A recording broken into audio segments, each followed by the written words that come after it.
wherever we have to make the changes there.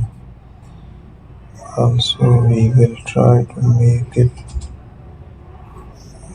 We are going to make the shapes.